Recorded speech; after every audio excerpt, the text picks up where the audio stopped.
நான் காஞ்சிபுரத்திலே மாவட்ட வருவாய் அலுவலராக பணியாற்றிய பொழுது ஒரு நாள் அங்கே சம்பத் முதலியார் என்கின்ற நுகர்வோர் இயக்கத்தினுடைய ஒரு பிரதிநிதியாக விளங்கிய சம்பத் முதலியார் ஒரு குப்பியை கொண்டு வருகிறார், ஒரு பாட்டிலை கொண்டு வருகிறார், பெப்சி 7up பாட்டில், அதை கொண்டு வருகிறார், கொண்டு வந்து கொடுக்கிறார். ஐயா பாருங்கள், இது பெப்சியினுடைய தயாரிப்பு. பெப்சி எந்த அளவிற்கு விளம்பரம் செய்கிறார்கள், கோடி கோடியாக கொட்டி விளம்பரம் செய்கிறார்கள். ஆனால் அவர்களுடைய தயாரிப்பில் ஒரு அழுக்கு படலம் இருக்கிறது பாருங்கள். ஐயா, எப்படியாவது இதை நுகர்வோர் நீதிமன்றத்திற்கு கொடுத்து நீங்கள் அவர்களிடத்திலே அளித்து ஒரு 2000 ரூபாய் அபராதம் விதித்து விட்டால் இவர்களுக்கு தகுந்த பாடமாக இருக்கும், எப்படியாவது செய்யுங்கள் என்று சொன்னார். பேருந்து நிலையத்தில் ஆய்வு செய்தேன். ஆய்வு செய்து 2-3 குப்பிகளை நாங்கள் எடுத்தோம். அதிலேயும் அது போன்ற அழுக்கு படலம் இருந்தது. நம்முடைய கிண்டியிலே இருக்கக்கூடிய ஆய்வகத்துக்கு அனுப்பி ஆய்வு செய்ய சொன்னேன். 3 நாளில் ஆய்வறிக்கை வந்தது. நல்லவேளை இவர்களால் அங்கே லஞ்சம் கொடுக்க முடியவில்லை. அந்த ஆய்வறிக்கையிலே குறிப்பிட்டது this is not fit for human consumption என்று. உடனே நான் ஒரு அடிஷனல் டிஸ்ட்ரிக்ட் மேஜிஸ்ட்ரேட் என்கிற அடிப்படையில் நான் என்னுடைய விசாரணையை தொடங்கினேன்.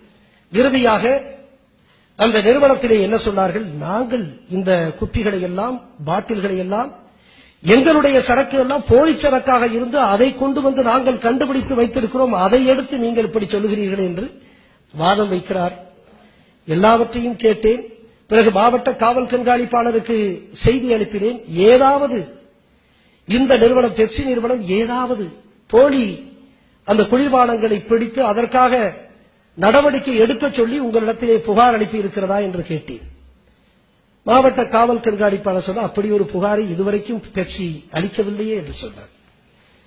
அதை வைத்துக் கொண்டு இறுதியாக முடிவெடுத்தேன்.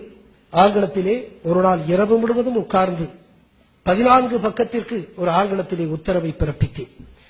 உத்தரவை பிறப்பித்து யாருக்குமே தெரியாது, மாவட்ட ஆட்சித்தலைவருக்கு கூட தெரியாது. உத்தரவை பிறப்பித்தேன். காலையிலே நம்முடைய செங்கல்பட்டு வட்டாட்சியரிடத்திலே சொன்னேன், நீங்கள் அந்த நெடுஞ்சாலைக்கு வந்து விடுங்கள், மதுராந்தகத்திலே மாமண்டூருக்கு அருகே இருக்கக்கூடிய அந்த பெப்சிக்கு நாம் செல்ல வேண்டும், வாருங்கள், வருகின்ற பொழுது சும்மா வராதீர்கள், 8 பூட்டுக்களோடு வந்து விடுங்கள் என்று சொன்னேன்.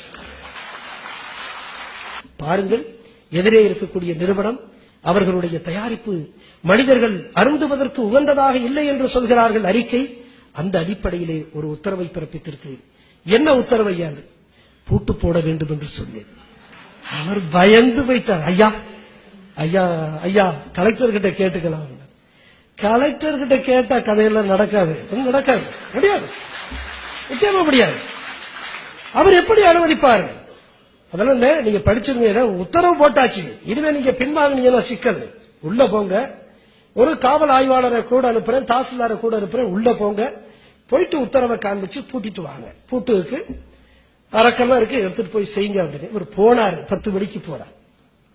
10 மணிக்கு போனதற்கு பிறகு அங்க பாத்தீங்கன்னா 11 மணிக்கு வரல, 11:30 வரல, 12 மணிக்கு வரல. நான் விருந்தின மாளிகையில உட்கார்ந்துருக்கேன். ரொம்ப மனசு ரொம்ப ஒரு மாதிரி பதட்டமா இருக்கு.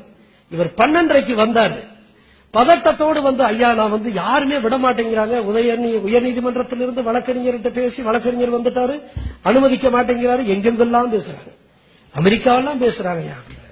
பரவாயில்ல, இப்ப உத்தரவு போட்டாச்சு, இனிமே அதை வந்து நம்ம திரும்ப பெறுவது சரியானதல்ல, முடியாது. எனவே சொல்லுங்க, வேற வழியே இல்ல, ஒத்துழைக்க சொல்லுங்க, இல்லை என்றால் கைது செய்ய வேண்டிய நிலைமை ஏற்படும் என்று சொல்லுங்க. கைது செய்ய வேண்டியது. அப்படியே போய் சொன்னார்கள். அவர்கள் ஒத்துழைத்தார்கள். 8 பூட்டு போட்டு பெப்சி ஆலை மூடப்பட்டது 1999 மே மாதம்.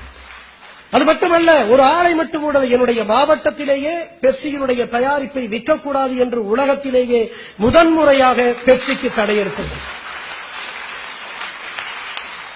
ஒரு சாதாரண அதிகாரி நேர்மையினுடைய உச்சத்திலே இருந்தால், சட்ட அறிவும் இருந்தால், எப்படி ஒரு பன்னாட்டு நிறுவனத்தையே எப்படி நிர்மூலமாக்க முடியும் என்பதற்கு இது ஒரு சாட்சி என்பதற்காக சொல்லுகிறேன்.